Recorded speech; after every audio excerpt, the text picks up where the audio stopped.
Hi guys! Welcome back muli sa akin channel. Alam niyo ba guys, nung sumakay kami ng lancha, na-amaze agad ako kasi ang daming magagandang isla dito.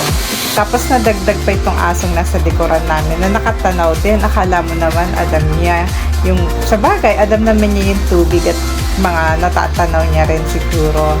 Hindi lang siya nakakapagsalita. At naalala ko tuloy yung aso namin. Yun, si Steffi. Ayun guys, maraming islang magaganda dito.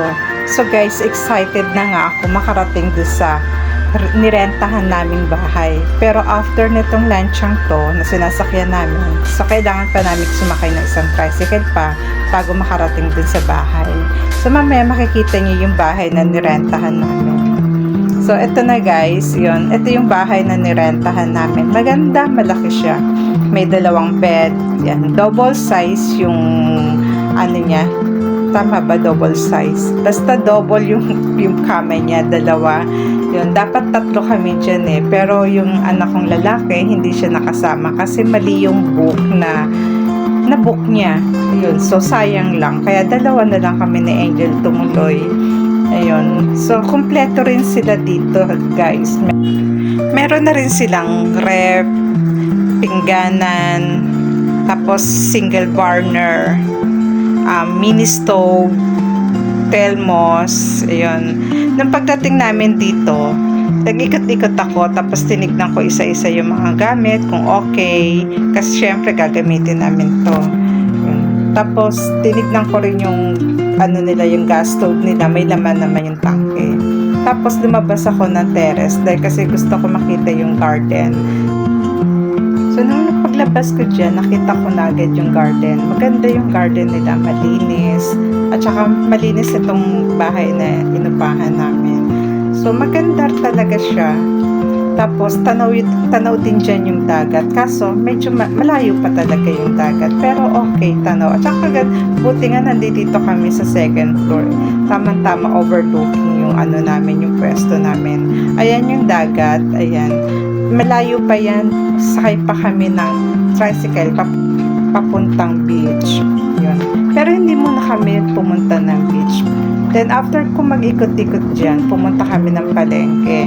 Dahil namalengke kami ng kakainin namin sa gabi, tapos sa kinabukasan. 4 days kasi kami dito nag-stay. Yun. The following day, ayan na ako, para na naman akong bata na naglalaro sa dagat. Yun. Alam niyo ba guys, nung nandiyan na kami, nakasisid na kami dalawa ni Angel, enjoy kami kasi ang daming isda.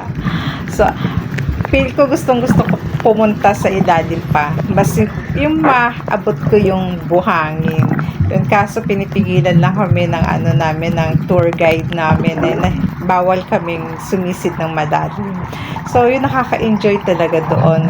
Kasi, ang dami mong isda makikita na pwede mong hawakan, pwede mong hulihin, kaso bawal lang talaga. Yun. And, at bukod doon, yung cellphone namin, takot na takot ako kasi baka mabasa. Pero buti na lang, yung binili naming lagayan ng cellphone, ayun, ano siya, effective, ang ganda. Kasi hindi siya napasukan ng tubig. Noong unang ayaw ko siyang bilhin eh, kasi natatakot ako. Kasi mamaya, parang wala akong tiwala doon sa plastic. Pero buti na lang talaga ang ganda na ang nagamit talaga namin lagi. Hanggat nandiyan kami sa Bora. Ayun. Tapos ayan, inikot-ikot ko na lang yung camera para makita ninyo yung lugar, yung hotel dyan. Yun.